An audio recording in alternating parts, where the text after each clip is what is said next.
France, proche aidante depuis 2004. Premier moment, ça a été avec ma belle-mère, comme je disais, en 2004. Elle a perdu son conjoint. Elle a resté 1 an tout seul dans sa maison, qui était à Montréal, nous ici. Puis c'était nous qui s'occupions d'elle. Fait que je l'appelais à tous les soirs. Mais à un moment donné, elle n'a pas répondu parce qu'elle avait oublié de raccrocher son téléphone. Alors on est parti en catastrophe, aller la rejoindre, puis savoir qu'est-ce qui se passait. Après ça, on a eu une conversation en disant que c'était très inquiétant qu'elle soit si loin de nous autres, puis tout ça. On lui a demandé si elle voulait venir rester ici. Après 1 an qu'elle avait fait tout seul, je pense qu'elle se sentait insécure, fait qu'elle a accepté finalement de venir rester ici avec nous autres. Elle était pas très demandante, vraiment pas. Elle prenait tout ce qu'on lui donnait, puis moi, ben, j'essayais de la faire sourire, de la faire rire, de la faire danser. J'essayais d'y apporter des moments heureux, parce que c'était pas une femme qui avait été choyée dans sa vie tellement. Elle a eu des bons enfants, mais pas un très bon conjoint. Puis c'était pas une femme qui avait le sourire facile.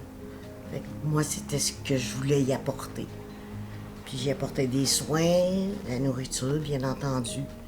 Puis les sorties, quand on avait la chance de sortir avec elle, ben, je pense qu'elle était heureuse. Puis une bonne ambiance, pas de chicane.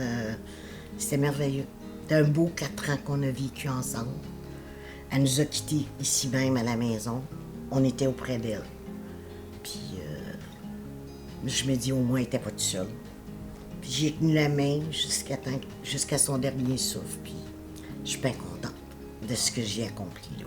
C'est ce que je souhaiterais pour moi, fait que c'est facile à donner dans ce temps-là.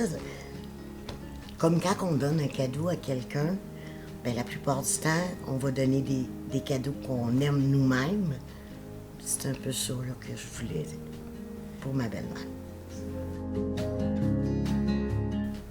Oui, je me suis sentie dépourvue, inutile.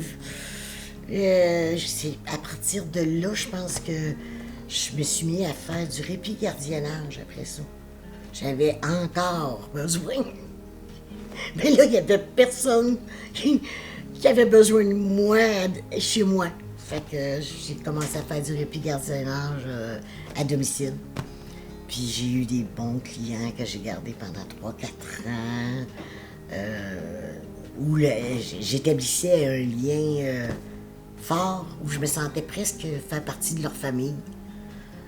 Même avec leur famille, je pouvais les tenir au courant des situations, parce que c'était des couples. J'en ai un couple, la madame... plus ça allait, plus son mari faisait un peu de démence, puis il l'accaparait jour et nuit, puis là, ben, j'arrivais là, puis je voyais qu'elle était très fatiguée. Fait qu'à un moment donné, j'ai communiqué avec son fils. J'ai dit, ta maman est bien fatiguée, là. Fait que je sais pas s'il pouvait faire quelque chose, puis c'est ça. J'avais encore besoin de ça. On dirait que je n'ai pas assez actuellement. Là, les enfants deviennent plus autonomes. Ils ont un petit peu moins besoin. Fait que je me dis, je pourrais encore donner un peu de temps ailleurs. Ben, j'haïs pas ça. Un agenda où j'ai des choses à chaque jour. J'haïs pas ça. Peut-être avoir des négligences qui vont se faire ailleurs, là. Tu sais, comme peut-être un peu d'entretien, les repas plus vite faits ou une meilleure planification. On verra. Je suis bien quand je suis avec du monde. Je suis bien quand je suis en train d'apporter de l'aide ou du réconfort ou des choses comme ça. Moi, là, c'est à moi que je fais du bien, en premier lieu. Puis si ça peut l'apporter à d'autres, bien c'est encore mieux. C'est comme ça que je suis. Malgré que dans notre vie, à nous deux, mon mari et moi, on a toujours eu du monde à la maison, des pensionnaires, des gens là, qui temporairement venaient habiter chez nous, puis ils repartaient quand leur situation était mieux. Fait que, une maison vide, pas eu ça longtemps. Oui, mon fils est un homme de 45 ans qui est malentendant de naissance.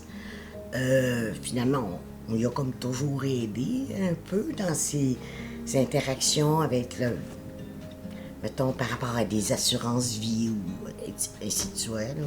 Il s'est séparé en 2016. Il y avait des jumeaux à ce moment-là. Sa femme l'a quitté. Et puis là, il était comme dépourvu. C'était ses premiers enfants, il n'en avait jamais eu. Il n'avait jamais vraiment fait d'éducation à des enfants. Il y avait plein de choses à apprendre. Et puis là, ben, on lui a offert de s'en venir ici avec les enfants, parce qu'à ce moment-là, il travaillait le soir. Fait que, mettons que chercher une garderie le soir, c'est pas évident. Fait que, on avait les enfants pratiquement tout le temps, à plein temps. Parce que lui, il arrivait la nuit, les enfants ils partaient pour la garderie, et ainsi de suite, finalement. Fait que c'est ça. Ils sont ici depuis l'âge de 2 ans. Au bout de quelques mois après que ça y est arrivé, j'ai dit à mon fils, j'ai dit, je pense que je serais pas capable d'être à plein temps avec les enfants. Il va falloir que tu penses à une garderie parce que ma grand-maman elle a besoin d'un break. Finalement, ben, ils s'inscrivent à la garderie, puis ça a bien été. Fait que, ils sont ici encore. Je suis une grand-maman, mais parfois ils se trompent et ils m'appellent maman. Parce qu'ils fréquentent leur mère à peu près 3 à 4 fois par année. C'est pas beaucoup. Puis là, papa il est de jour. Fait que papa, ben, il faut que j'y partage la tâche parce qu'il y aurait facilement le déléguer la tâche à grand-maman, ça serait facile, mais là, je suis en train de revirer les pendules un petit peu tranquillement. Fait que, on a eu recours à une travailleuse sociale qui a parlé avec mon fils, puis qui a dit qu'il fallait qu'il prenne un petit peu plus sa place auprès des enfants, parce que les enfants, ça leur manquait. Fait qu'à partir de là, ben, on chemine un petit peu autrement. Et dernièrement, ça a été ça, là, l'aide qu'on a reçue, c'était parce que là, je me vois vieillir, je vois l'adolescence qui s'en vient, les enfants ont quand même 10 ans, ou presque. C'est quelque chose qui me fait peur. C'est pas toujours évident, l'adolescence, alors... Surtout que vous l'avez déjà vécu avec vos propres enfants? Oui, puis ça n'a pas nécessairement été facile. Léa, une petite jumelle, qui a beaucoup de drive parce qu'elle était DAH, puis médicamentée, une chance. Parce que je serais pas capable. Je pense que je serais pas capable. Tant qu'à l'autre, Lucas, lui, il était médicamenté pour du TDA. Il n'y avait pas le H, lui. Par contre, dans le temps des fêtes dernier, il a commencé à faire des crises de panique assez impressionnantes. Et puis là, après 2 semaines de panique, on ne savait plus quoi faire. Fait qu'on a consulté. Puis là, il est suivi par un pédiatre et il y a une médicamentation pour ces crises de panique. Depuis ce temps-là, ça va bien. Plus de panique. Disons, c'est mon petit gars. 2 amours que j'adore. Vraiment, tous les soirs, quand j'ai la chance, je vais les border. Je vais leur donner leurs bisous, leurs câlins, je leur dis que je les aime. Je pourrais pas passer une semaine sans aller quelquefois les border, les abriller. Puis j'ai besoin encore de faire ça, même si on 10 ans. À l'adolescence, je sais pas s'ils vont vouloir. On verra. Mais on a développé maintenant, depuis la rencontre avec la travailleuse sociale, on est en train de travailler sur une espèce de complicité, étant 3 adultes pour les enfants. C'est que un qui dit oui, l'autre qui dit non, c'est pas une bonne chose. Fait que là, les trois, on est en train d'essayer de se consulter pour pouvoir donner tous la même réponse. Fait que c'est un travail actuel, ça. Mais ça, je l'avais déjà avec mon conjoint. On s'est toujours consulté avec nos enfants avant de donner des réponses. Puis là, je suis en train de développer ça avec mon gars. Fait que ça marche bien, ça s'en va sur le bon bord. Mais j'ai un mari tellement extraordinaire. Faut que j'en parle, j'ai pas le choix. C'est mon compagnon de vie, mais c'est plus que ça encore. C'est... Je cherche mes mots, là, mais avec qui je peux tout partager. Je suis une personne qui a fait des dépressions, 2 bonnes, entre autres. Et il a toujours été là pour me soutenir, m'encourager, m'écouter surtout. Il a un cœur extraordinaire. Je l'aime assez que je voudrais partir avant lui parce que je pense que je pourrais pas vivre sans lui. C'est ma philosophie de la vie à moi.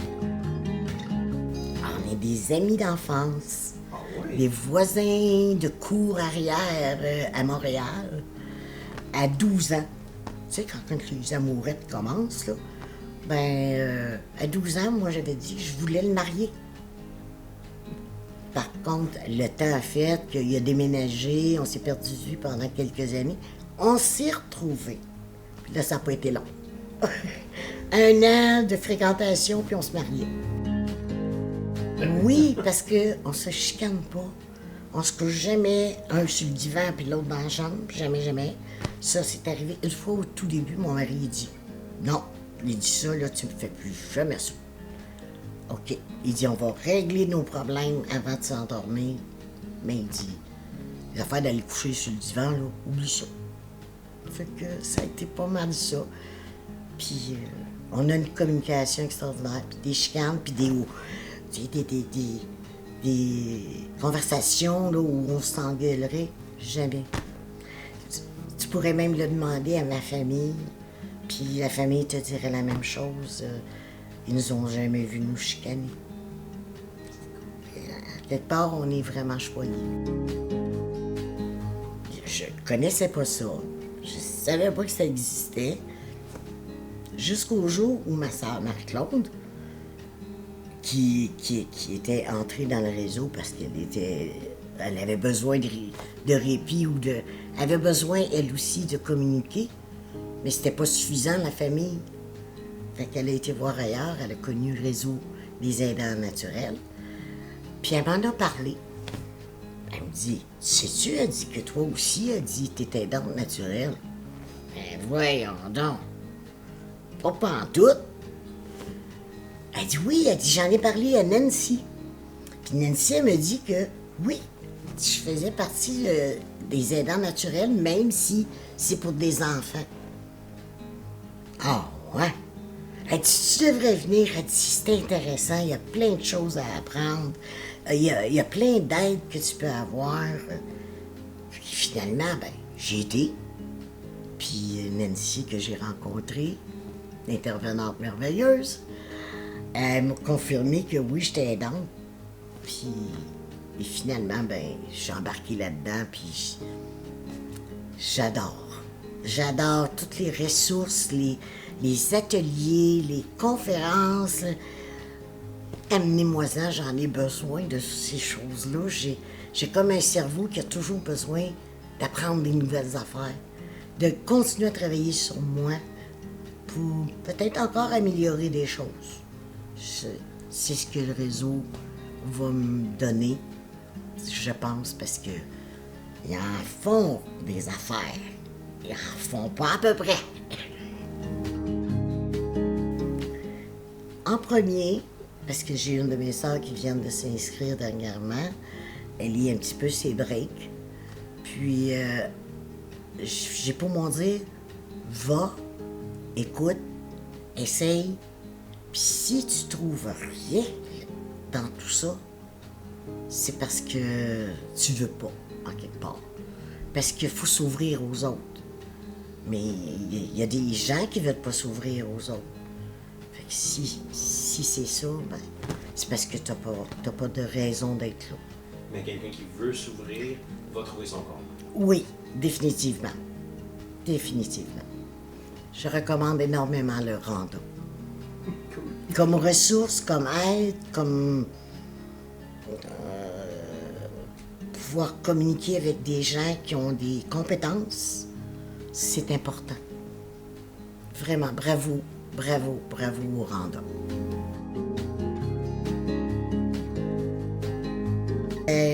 Lorsqu'on était à Montréal, ben j'avais une cousine, entre autres, qui demeurait ici, mais qui venait étudier à Montréal. Après ça, suite à des séparations, il y avait des gens qui, temporairement, là, avaient besoin d'un gîte, mettons. Fait que c'était des situations assez simples. Puis, notre maison, c'est une porte ouverte. C'est exactement ça que je voulais que vous disiez. C'est parfait. Merci. OK. Je m'en allais poser littéralement la question porte ouverte, puis vous l'avez dit.